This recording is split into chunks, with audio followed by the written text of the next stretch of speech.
guys, dede natin. Ayan. Ouch.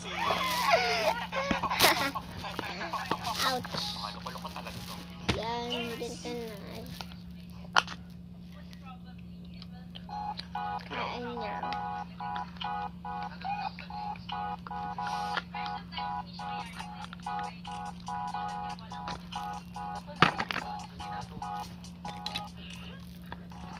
Hey guys, ngayon dede natin siya. Pinakilala sa aming barkada ko si Cloud at kung bakit magbabarkada na sila. Sa aming magbabarkada kasi, ako lang yung transfer sa school namin. First year high school pa lang kami. Sila, magkakaklase na since elementary pa lang. Kaya magkakakilala na talaga. So guys, dede nilagay ko sa kanya.